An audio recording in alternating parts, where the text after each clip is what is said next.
Il y a deux commencements, deux débuts de parasha, deux parashiot, puisque c'est Behar Bechukotai. Deux parashiot, Behar et Bechukotai. Le début de chaque parasha est très symptomatique de la parasha, mais surtout ce sont des enseignements très importants qu'il faut bien comprendre. Lorsque on commence la parasha de Behar, tout le monde sait que Behar, c'est quoi? Sur la montagne. De quelle montagne on parle? De Har Sinaï, du mont Sinaï. Quel rapport entre pourquoi l'évocation du Har Sinaï ici? Quel rapport avec la paracha, avec ce qui suit? Ce qui suit, c'est les halachot de Shemitah. La jachère, tous les 7 ans, il faut que la terre se repose. Cette 7e année, interdiction de faire tout travail d'agriculture et de développement donc agraire. Pourquoi? Parce que Akadosh Baruch Hu nous dit qu'il y kol haaretz, la terre m'appartient. Il faut montrer combien nous sommes reconnaissants et aussi reconnaissants et conscients que tout ce que nous avons en Eretz Israël, ce n'est que parce que Hachem nous l'a donné. Et si nous ne sommes pas conscients de cela, eh bien le Hamas, le Hezbollah, l'Iran qui viennent nous dire mais attendez, c'est à nous la terre.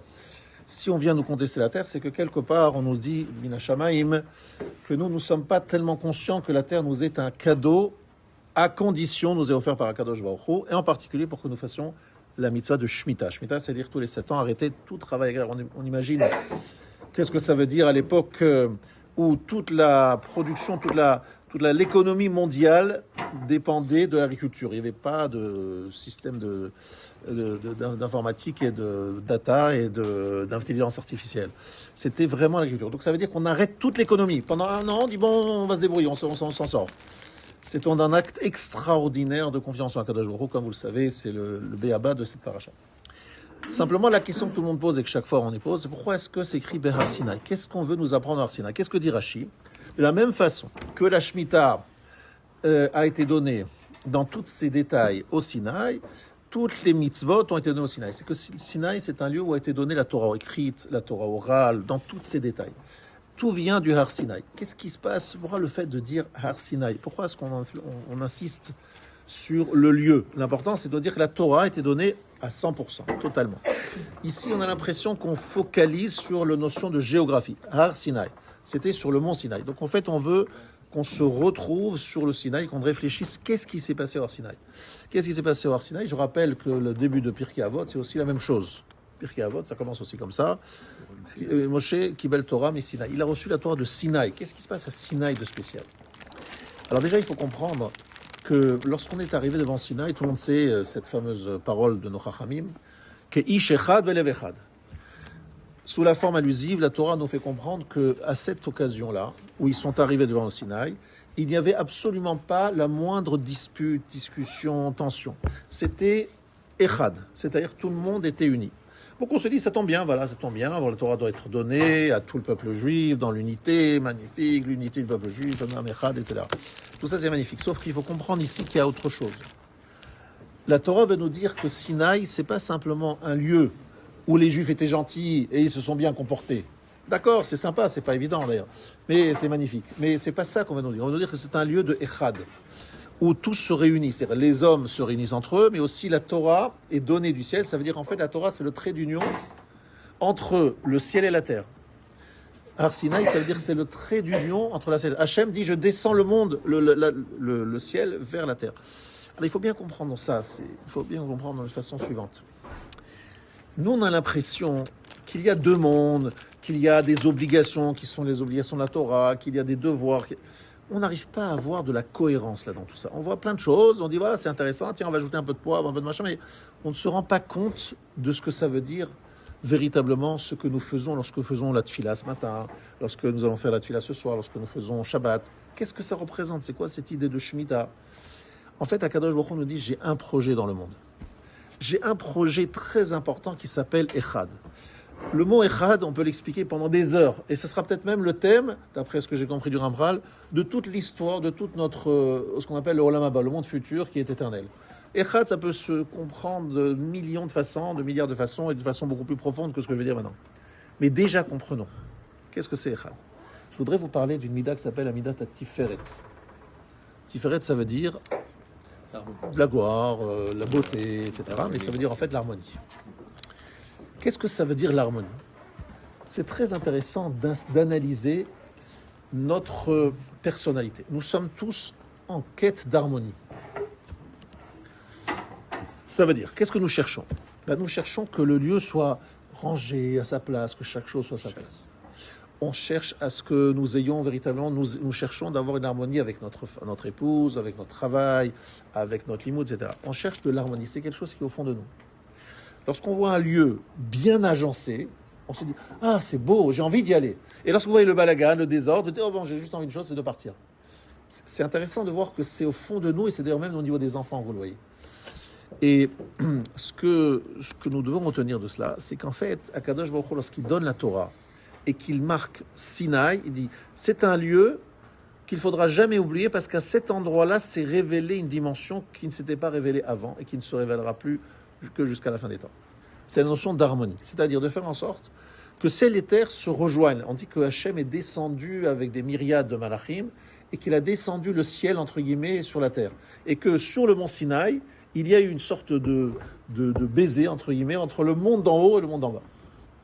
Et ça, cette notion-là, ça veut dire qu'il fallait qu'il y ait une harmonie. C'est quoi l'harmonie? C'est de comprendre que la Torah, elle n'est pas là simplement pour agencer le monde. C'est pas seulement là pour répondre à des besoins que nous avons tous. Ce n'est pas là simplement pour gérer une société, pour qu'elle soit... Elle est là pour créer une harmonie entre Shamaim Vaaretz, entre ciel et terre. C'est-à-dire en train de dire, voilà, le ciel, ça paraît totalement éloigné de nous, puisque c'est les malachim, les anges et la Gdusha, c'est un monde dans lequel il n'y a pas de matérialité. La terre, c'est tout à fait le contraire. On ne va voir vraiment pas comment on va pouvoir faire un mariage ici. D'ailleurs, le mariage, on apprend beaucoup des halachot du mariage, de cet événement qui est Matan Torah. Et donc, il y a une sorte d'harmonie recherchée. C'est-à-dire quoi une harmonie recherchée? C'est-à-dire qu'entre ma neshama et mon corps, entre mon âme et mon corps, entre le ciel et la terre, entre tout ce qui paraît être opposé, il va falloir trouver quelque chose qui va les réunir et donner à chacun sa place et finalement donner une sorte de sentiment de complémentarité entre ciel et terre. Et ça, c'est le sujet de Har Sinaï. C'est de dire que la Shemitah, on ne peut la vivre vraiment et la comprendre et l'accepter vraiment que si on a bien compris la notion de Har Sinaï. Je m'explique. Je suis un agriculteur, j'arrive à la 6e année, on me dit dans quelques mois, c'est fini. Tu oublies. Et je fais quoi pendant un an? Tu vas au Beth Midrash, tu vas étudier. Attends, tu rigoles ou quoi? Moi, je suis un agriculteur, je travaille la terre, je sais pas. Tu vas étudier pendant un an. Et sinon, tu te tournes les pouces. De toutes les manières, il n'y a rien à faire, c'est interdit. Mais comment on va faire et comment ça... Il y a plein de questions. On lui rappelle, attention, c'est Har Sinaï, attention, la terre nous est donnée que comme un moyen, c'est pas une but en soi. Donc finalement, tout sa shkafa, son regard sur son travail, sur sa terre, sur la possession, sur le regard, il lève les yeux au ciel, il dit Hachem, aide-moi, je peux pas, comment je vais faire? Et c'est exactement ce qu'Hachem il veut. Il veut que le ciel et la terre se réunissent et qu'on comprenne qu'en faisant cette année de Shemitah, on rappelle, on intègre cette notion d'équilibre et que tout est echad, tout est, donc, entre guillemets, un seul bloc. C'est pas deux blocs différents, c'est pas deux choses qui sont opposées, c'est au contraire des choses qui sont harmonieuses. Et pour cela, c'est vrai que c'est pas évident, ça peut s'entendre intellectuellement, mais il faut que ça se vive. Et la Shemitah, c'est le meilleur moyen de le vivre. Et comment est-ce que nos Chachamim nous disent Gibor et Koach, Ose Dvaro, Lishma Kol Dvaro. Donc c'est un verset dans Tehillim. Gibor et Koach, ceux qui sont forts, Ose Dvaro, qui agissent, Lishmoa, pour écouter. Donc en fait, on parle, nous dit nos Chachamim, une allusion au Shomrei Shemitah, celui qui garde la Shemitah. Qu'est-ce qu'ils font? Ils font. Mais comment ça marche et comment ça fonctionne économiquement? Non, on fait et ça marche. Mais comment ça va marcher? Comment ça va s'expliquer? Comment ça fait et ça va marcher? C'est-à-dire, c'est tout à fait le contraire de ce que notre société attend. Notre société veut avoir des projections sur des années, veut voilà, qu'on fasse des projections basées sur des choses assez réelles. C'est exactement le problème aujourd'hui. Aujourd'hui, le monde est très incertain, les gens sont très perdus parce que j'ai une société, pour bien la construire, j'ai besoin d'avoir une vision. Donc j'habite en France, je ne sais pas qui va passer en 2027, prochain président de la République. Je ne sais pas ce que va faire Trump dans le détroit d'Ormuz. Je ne sais pas ce qui va se passer avec les Iraniens. Bref, je ne suis pas ce qui va se passer avec l'Ukraine. Je suis dans une période de l'histoire où les choses sont complètement incertaines, il n'y a pas de visibilité. il n'y a pas de projet sans ressources. Or, c'est tout à fait le contraire de ce que un homme, ce qui rassure un homme. Il a besoin de se construire, de construire un projet. Et Akadosh Baruch Hu nous dit, devant la Shemitah, c'est exactement ça. Il y a zéro logique pour s'en sortir. Si tout le pays s'arrête de travailler, comment voulez-vous qu'on s'en sorte? Ça n'a aucun sens. Comment c'est possible qu'on s'en sorte? Alors évidemment, on dit que la sixième année, il y aura peut-être plus, peut-être qu'il y aura une bracha dans ce que tu manges. Mais tout ça, c'est gentil, mais c'est difficilement présentable et c'est pas raisonnable. Donc c'est naase avanishma. Cette notion de Har Sinai, c'est-à-dire cette notion de Echad, elle a englobé l'ensemble de l'événement. Puisque nous, Chachamim nous disent qu'au moment de Har Sinai, qu'est-ce qu'il a fait Hachem? Il a ouvert les cieux d'en haut, il a ouvert la terre en bas, et il a dit, regardez, il n'y a personne. En od milvado. Il n'y a que moi. Donc c'est une notion de Echad, d'unicité, d'exclusion de toute autre option, et de montrer que finalement le monde va ensemble. C'est-à-dire que la Torah, le monde, le ciel, tout ça, ça va ensemble, et c'est quelque chose d'harmonieux, etc. Et c'est pas facile à comprendre et à intégrer. Ça, c'est le début de Behar Sinai. Et c'est pour ça que je voulais vous en parler aujourd'hui, parce que ça tombe toujours avant Shavuot, et qu'avant Shavuot tombe toujours Bechukotai. Maintenant, Bechukotai, c'est encore mieux, c'est que Bechukotai, comme il y a les klalot, les malédictions, vous le savez qu'à l'époque où on lisait la Torah en 3 ans, on sortait un Sefer Torah avant Shavuot pour justement lire Bechukotai. Quoi qu'il arrive, on sortait un Sefer Torah pour lire Bechukotai avant Shavuot. Mais ça ne tombait pas à ce moment-là. Maintenant, on s'est organisé pour que Bechukotai soit toujours avant Shavuot. Alors, comment commence la paracha de Bechukotai? Quel est le... Alors, il y a un Roi Chaim Akadosh que l'on va donc étudier, qui se trouve au début de Bechukotai, qui est très spécial, c'est un Roi Kadosh connu, mais on va reprendre le premier verset. In Bechukotai telechu. On prend le premier verset, vraiment c'est facile à trouver, hein, le premier verset de Bechukotai. In Bechukotai telechu, vet mitzvotai tishmeru, va'asitem otam. Si vous obéissez à mes décrets, observez mes commandements et les accomplissez. Là-dessus, dit Rashi, vous savez qu'on est tous sur Rashi. Qu'est-ce que c'est Bechukotai telechu? Yelzechol zekiyum hamitzvot, ksheomer v'tmosai tishmeru, arekiyum hamitzvot. Omor ma'ani mekayim et Bechukotai telechu, shetiu amelim batorah. J'ai lu rapidement. Il dit Rashi qu'il s'agit de amelim batorah, de faire des efforts importants dans l'étude de la Torah. Vet mitzvot tishmeru, hevu amelim batorah, almenat lishmor lekayim. C'est-à-dire étudier la Torah dans le but de garder, de préserver et d'accomplir. Comme il est dit, velimatem otam ushmartem la asotam. Comme dit le verset dans Shema, vous les apprendrez, vous les garderez et vous les accomplirez. Pour les faire, pour les accomplir.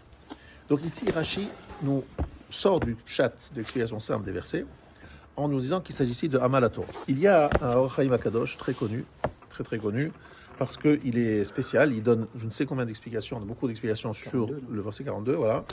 Et là, une des explications est la suivante. En quoi, la question est très simple, en quoi c'est un chok, on sait que ça veut dire quelque chose qui n'est pas explicable. En quoi c'est un chok le fait d'étudier la Torah? Étudier la Torah, c'est logique, c'est normal, ça se comprend très bien. Tu demandais à des gens de faire tellement de choses compliquées et pas évidentes, il faut qu'ils étudient pour comprendre ce qu'ils font et comment le faire. C'est évident qu'il faut étudier la Torah, c'est une évidence absolue. Simplement, pourquoi on appelle ça un chok? Alors ici, il y a quelque chose suivant. Je vous lis les mots du Or Chaim Kadosh. V'tam shekara katuv amal haTorah chuka, c'est dans Or Chaim. לצד שיש בה מצווה אפילו ללמוד דברים שלמדם פעמיים ושלוש והם נטועים אצלו. כי חפץ השם בעסק התורה חוקה חקק. ותמצא שאמרו כי לטעם שילמוד האדם תורה בחשק תמיד גזרה חוכמתו שידם לומד ושוכח. Alors, donc en fait, il y a dans ce Or Chaim HaKadosh quelque chose de très important, mais il dit ça en 3 mots. Il dit qu'en fait, chez Yeshba mitzvah, il y a une mitzvah, afilu lilmod dvarim, même d'étudier des choses, chez les madame pa'amayim veshalosh, que j'ai déjà étudié 2 ou 3 fois.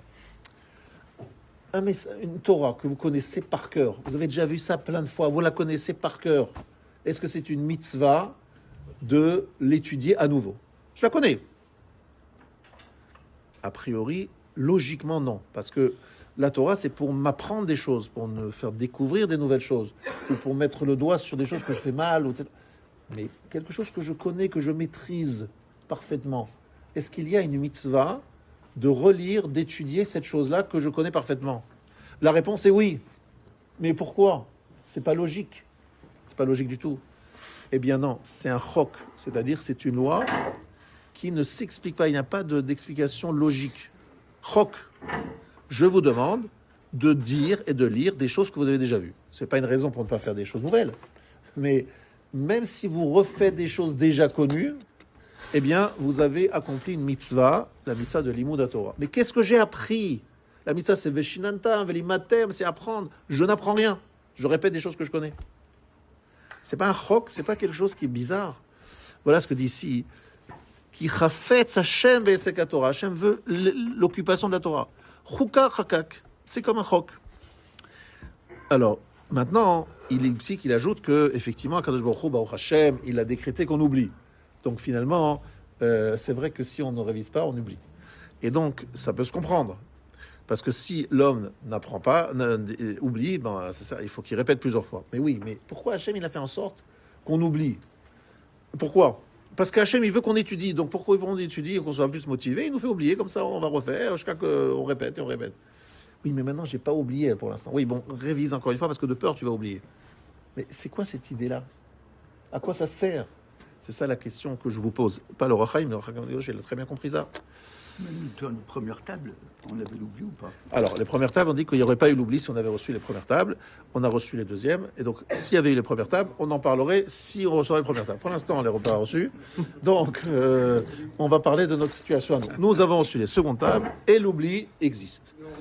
En révisant, de quelque chose que tu connais déjà. Je parle de quelque chose que tu n'as pas encore oublié. Si quelque chose que tu as commencé à oublier, je comprends, mais quelque chose que tu connais parfaitement, que tu maîtrises, à quoi ça sert de répéter encore et encore? Tu connais, je connais, ça y est, je perds pas mon temps. Ça s'appelle perdre de temps. Bitoulzman, non, c'est pas Bitoulzman. Effectivement, la Torah nous dit que Enodomé, ça ne ressemble pas à celui qui étudie la Torah 101 fois à celui qui étudie 100 fois. 101 fois, c'est quoi? 100 fois, il maîtrise. Pourquoi est-ce que 101 fois, on lui dit bravo, tu as fait 101 fois? C'est une façon de dire, tu connais parfaitement, mais tu as fait encore une fois, bravo.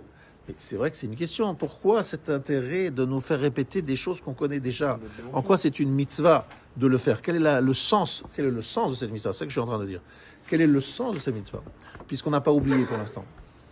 On sent qu'on commence à oublier, je comprends, mais si on sent que c'est quelque chose qui est évident pour moi, c'est des choses que je connais parfaitement. Bon. Par exemple, la première Mishnah de Pirkei Avot. Moshe Kibel Torah Misinaï. Bon, il a reçu la Torah de Sinaï. Ça va, je le sais, cette phrase. Est-ce que c'est une mitzvah de la dire? Oui, c'est une mitzvah de dire Moshe Kibel Torah Misinaï. Mais tu le sais depuis longtemps, depuis que tu es bébé. Bon. Pour répondre à cette question, il faut effectivement là bien réfléchir au sens même, non seulement de ce point-là, mais du deuxième question, c'est Tishmeru Va'asitemotam. Pourquoi on lit absolument l'étude à l'accomplissement de la mitzvah? Parce que je vous rappelle que le verset commence par Im bechukotai telechu, donc il parle de l'étude, Ve'etz mitzvotai tishmeru va'asitemotam.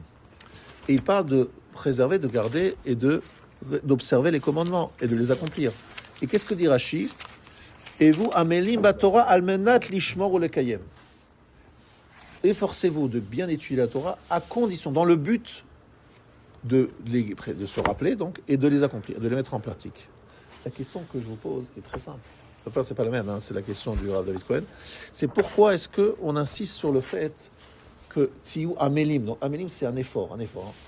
Le Rachaim Akadosh, il nous dit qu'il y a donc deux efforts. Le premier effort, c'est, je ne sais pas si c'était le Rachaim Akadosh Mechila, qu'il y a deux efforts qu'on parle. Il y a l'effort physique, et ça, je vais vous expliquer ce que ça veut dire. C'est-à-dire étudier beaucoup de temps, alors qu'on est fatigué, qu'on aimerait bien se reposer, qu'on aimerait faire autre chose. Ça, c'est un premier effort. Et il y a un effort du Nefesh. Et ça, c'est ce qu'explique le Maharal dans son Drush à la Torah sur la Gemara dans Avodah Zarah, page 5. Le Olam, Yassi Madam Atzmo, al divrei Torah, que shor le Ol, ou chamor le Masouy. L'homme doit s'installer sur la Torah comme un taureau qui a un joug. Donc le taureau, qui vous imaginez, le taureau avec la charrue qui est posée avec... ou chamor le Masouy. Et comme un âne qui porte une charge. Donc on parle de deux animaux, le bœuf et l'âne. Les deux sont chargés. Alors la question que pose le Maharal, que tout le monde se pose, pourquoi est-ce qu'on a besoin de donner deux métaphores, Shor et Chamor? Pourquoi? Réponse. Il y a Amal Hagouf ve Amal HaNefesh. Qu'est-ce qu'on appelle Amal, l'effort du corps, et l'effort de l'âme? Imaginez quelqu'un qui étudie beaucoup, Beaucoup, ça veut dire qu'il fait beaucoup d'efforts physiques pour étudier. Il est fatigué, il étudie quand même. Il a faim, il étudie quand même. Il a des soucis, il étudie quand même. On est d'accord. Tout ça, ça s'en appelle Amal Agouf. C'est quoi Amal Nefesh? Ça va, j'étudie beaucoup. Oui, mais est-ce que tu approfondis? Est-ce que tu veux vraiment comprendre jusqu'au bout? Ça, c'est une deuxième dimension. C'est non seulement d'apprendre beaucoup et de faire des grands sacrifices physiques, il y a aussi l'effort d'approfondissement, de comprendre, d'aller au fond des choses. C'est ce qu'on appelle Amal Nefesh. C'est de faire les choses be'iyun, avec finesse, comprendre les choses dans toute leur finesse et dans toute leur profondeur. Ça, c'est une deuxième type de Amal qui ne sont pas liés l'une à l'autre. C'est qu'on peut faire l'un sans l'autre. Mais en tout cas, les deux sont nécessaires. C'est pour ça qu'on appelle ça Shor et Chamor. Amal Agouf ve Amal Nefesh. Pourquoi? Parce que le Chamor, c'est porter une charge, donc c'est un effort du corps, alors que Shor Laol, c'est Amal Nefesh. Que Shor Shehu Mashve Koltel Gavoa. Alors pourquoi le taureau? Parce que le taureau, il avait une force qui lui permettait d'égaliser. Vous avez un terrain avec des accidents de terrain. Et vous devez semer. Donc vous avez intérêt à égaliser le terrain. Le taureau était utilisé pour ces efforts très importants qui permettaient d'égaliser le terrain, le rendre plane pour pouvoir après labourer et semer. Donc c'est une image de notre difficulté à comprendre des choses. Il y a des choses qui nous paraissent un peu élevées, qui nous sont au-delà de notre compréhension, de permettre de rendre tout cela, on va dire plane, bien compris et bien intégré. C'est très intéressant d'ailleurs le mot Veshinantam. Veshinantam, c'est une passouk dans le premier chapitre du Shema. Vous l'enseignerez. Veshinantam levanecha. Veshinantam, c'est le mot sheni. Il y a dedans plusieurs termes. Donc ça veut dire étudier. Ça veut dire réviser, parce que le shanot, c'est répéter. Sheni, c'est au niveau sheni, ça fait 2, donc répéter. Et ça veut dire aussi shinouille, changer. Ça veut dire, c'est enseigner, répéter et changer. Shinouille, nous cherchons du changement, shinouille. Sheni, c'est répéter deuxième fois. Et shanot, c'est enseigner. Veshinantam levanecha. C'est intéressant. Ça veut dire qu'en fait, il y a une volonté non seulement de répéter et d'apprendre, mais aussi de changer, de transformer. C'est ça qui est très intéressant. Alors, je voudrais ici, en fait, vous essayer de vous faire comprendre ce qu'a dit le sabbat de Slobodka. Le sabbat de Slobodka, je n'ai pas l'habitude de le citer, c'est vrai,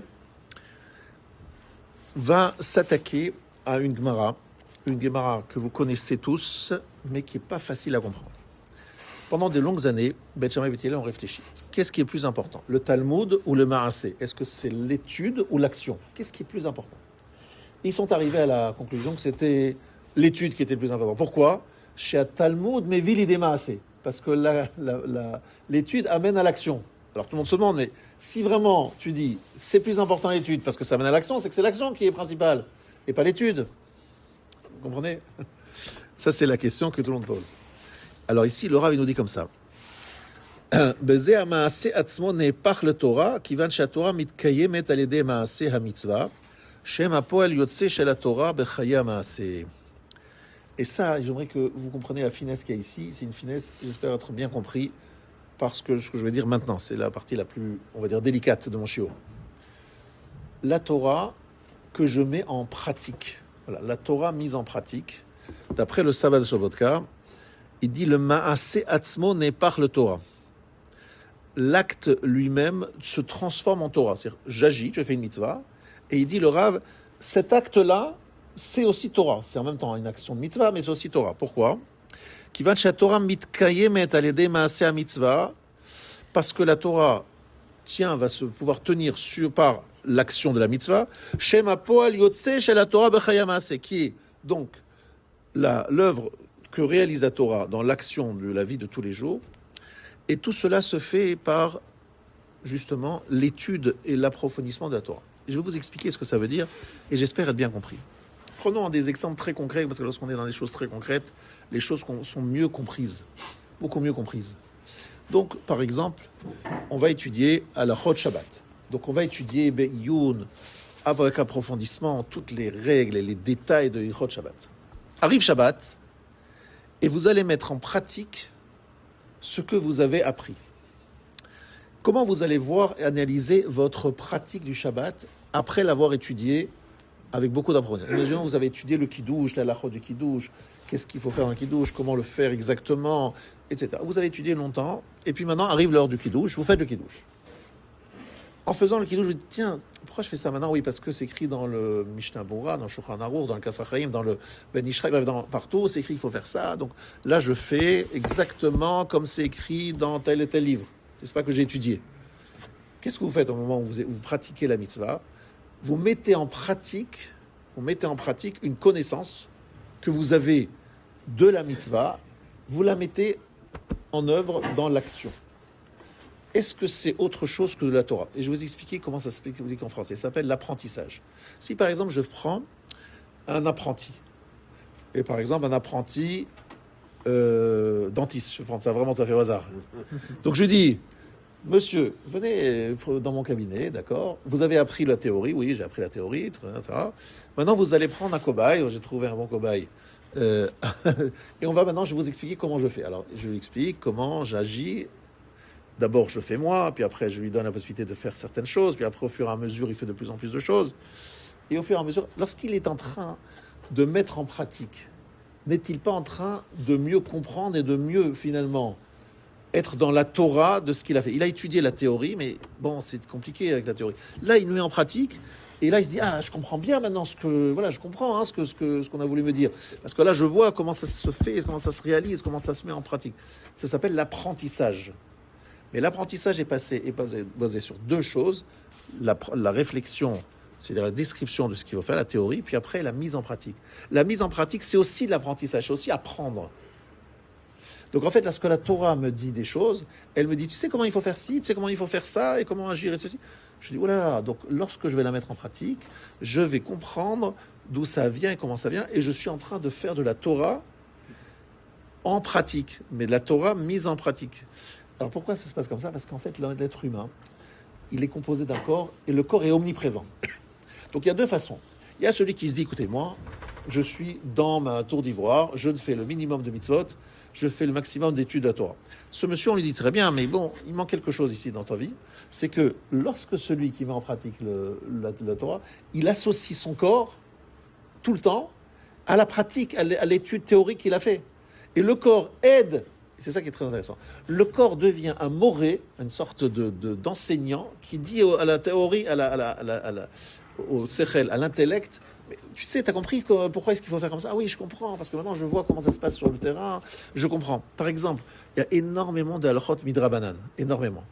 Par exemple, ceux qui étudient Shabbat, ils savent qu'il y a énormément de pages qui montrent que ce qu'on fait Shabbat, dans beaucoup de cas, c'est des issourim de Rabbanan. Très peu de Doraita, très peu. Ils ont mis une barrière. Tu dis, mais pourquoi? Oh là là, ils ont exagéré, ils en ont rajouté. Mais lorsque tu vis le Shabbat et que tu le pratiques, tu dis, oh, mais finalement, je vois comment c'est intelligent, parce que si j'avais pas cette interdiction, ça partirait en live, là. C'est sûr que ça... C'est en fait, la pratique, le corps devient un moré, un enseignant, pas moins que le sechel, que l'intellect. Donc je fais participer le corps. Donc c'est ça que la Gemara nous dit. Chez Talmud, mais l'idée c'est une réflexion qui amène à une action qui renforce la réflexion, et finalement, il n'y a que Torah en fait. Mais parce que Torah, c'est pas la théorie, c'est comment vivre. C'est une hora, c'est une expression comment vivre, c'est un apprentissage. La Torah, c'est pas une philosophie, c'est un apprentissage. Maintenant, c'est aussi une philosophie dans le sens où on réfléchit sur le sens du monde, avec des conséquences. Par exemple, on va parler des heures et des heures sur Dieu, sur ça, le qui c'est à Kavod, la disposition des anges, tout ce que tu veux, etc. Mais le but, c'est quoi? C'est que ça se transforme en pratique. C'est que si j'ai compris la puissance de ce que représente Hachem, et etc., je dis, oulala, c'est faux, hein, ces choses que je suis en train de faire, ça va améliorer, transformer mon action. Et mon action va s'associer à ma pensée et à ma réflexion, et ça va créer un être associé où se trouve ce qu'on appelle la tiferet, l'équilibre et l'harmonie entre corps et âme. Parce que le corps fait ce que l'âme a compris, ce que l'âme a bien intégré, et finalement, il se trouve l'harmonie. Pour moi, le début de Bechukotai et le début de Behar sont liés. Behar Sinaï, on nous apprend l'harmonie entre ciel et terre au moment du mont Sinaï, du don de la Torah, en nous expliquant qu'on n'a pas le choix que de se replacer au moment du Har Sinaï pour comprendre que Hachem nous demande de l'harmonie. de la cohérence, mais aussi de l'harmonie. Comprendre que le ciel et la terre se rejoignent, doivent se rejoindre à travers la Torah, à travers notre acceptation de la Torah. Et deuxièmement, nous devons comprendre en Bechukotai qu'à travers notre action liée à notre réflexion et à notre émotion, c'est-à-dire en associant toutes les parties de notre corps, Dibour, la parole, Mahashava, la pensée, et Maaseh, l'action, à ce moment-là, j'y arrive. Et pour y arriver, je n'y arriverai pas si je fais Bechukotai Telecho, si je fais sans amal, sans effort. Si la Torah, c'est juste des informations. Bon, je lis, par exemple, sur mon portable, une halakha par jour. C'est intéressant, une halakha par jour. Halakha par jour, il faut faire ci, il ne faut pas faire ça. Sans effort, hein, je suis là dans la voiture, j'écoute, et c'est très bien, bravo, écoutez, etc. Il y a eu un effort, franchement, bon, c'est beau, il fait un effort de... Oui, bon, mais l'effort, il est... Mais quelqu'un qui étudie à fond la Gemara, par exemple, Shabbat, qui étudie à fond les halachot de Shabbat, et qui s'attaque au Shabbat dans la pratique, là, il voit vraiment ce passage entre la réflexion, la sensation, le sentiment et l'action. Ça, il le sent très bien. Mais quelqu'un qui a juste besoin d'informations, alors qu'est-ce qu'on n'a pas le droit de faire à Shabbat? Est-ce qu'on a le droit de prendre ci? On n'a pas le droit de ça. C'est bien, il s'informe. Mais il n'y aura pas dans son action le complément de sa réflexion. Parce que sa réflexion n'est là que pour lui apporter des informations, on va dire. Mais il n'est pas dans un apprentissage. C'est très simple, c'est comme quelqu'un qui est un apprenti, dentiste, qui doit étudier à fond le sujet de la dentisterie, puis après il se met aux pratiques. Mais si par exemple un jour on m'appelle, on me dit voilà, vous êtes rabbin, mais on a besoin d'une aide pour la dentisterie, pour faire un acte, j'ai personne. Donc j'arrive, mais je suis pas rabbin, je suis pas un dentiste. Oui, mais tu vas faire certains petits actes. Alors ça il faut pas faire, il me donne quelques informations. Qu'est-ce que j'ai fait? J'ai juste aidé et apporté une sorte... On m'a donné quelques informations superficielles, mais je ne suis pas dans un apprentissage du tout. On est d'accord? Alors que lorsqu'on est à Melva Torah, on rentre dans la logique de l'infranchissage. Or, c'est très intéressant de voir ce que dit le Rachaim Akadosh. Le fait de répéter des choses que je connais. Les gens qui savent ce que ça veut dire mettre en pratique. Je suis un dentiste. Si je ne me répète pas 50 000 fois les choses, même que je connais, je vais faire une bêtise. Voilà. C'est souvent le cas dans le monde médical, etc. Il faut se répéter, mais pas dans le monde médical, dans le monde entier. Si tu veux vraiment que tu sois un bon dentiste, il faut faire une sorte de révision perpétuelle des choses. Pour que ça soit chok. Chok, ça veut dire quelque chose qui est gravé. Et qu'à partir du moment où le dentiste est devenu tellement introduit en lui, que ça se fait automatiquement, c'est naturellement, ça instinctivement, voilà. À la limite, c'est même pas il aura besoin de regarder. À la limite, il pourrait regarder ailleurs. Bon, je ne conseille pas à les dentistes de regarder ailleurs. Bon, ça ferait un peu peur, mais on va dire que à la limite, c'est tellement, comme vous voyez des fois les moalim ici, des moalim qui font en quelques secondes la minute. Vous dites mais comment ils ont fait? À la limite, t'as l'impression qu'ils font ça en dormant. C'est devenu partie d'eux-mêmes. Donc effectivement, c'est de l'apprentissage qui a pris une dimension incroyable. C'est-à-dire le corps a pris la forme, entre guillemets, la tsura de ce que la Torah voulait. C'est ça que je voulais vous expliquer. Ici, on est en train de parler de chomer et tsura. Chomer, c'est un matériau que je transforme, par exemple, en table. Du bois qui devient une table. Un juif qui apprend la Torah, au début, c'est un morceau de bois. Et qu'est-ce que je fais? Je lui donne une tsura, une forme. Mais s'il reste avec une connaissance très superficielle des choses, jamais il va pouvoir véritablement se transformer en table. Il ne se transforme en table que s'il est amal, s'il fait du travail très important. Et à ce moment-là, ça devient une partie de lui-même.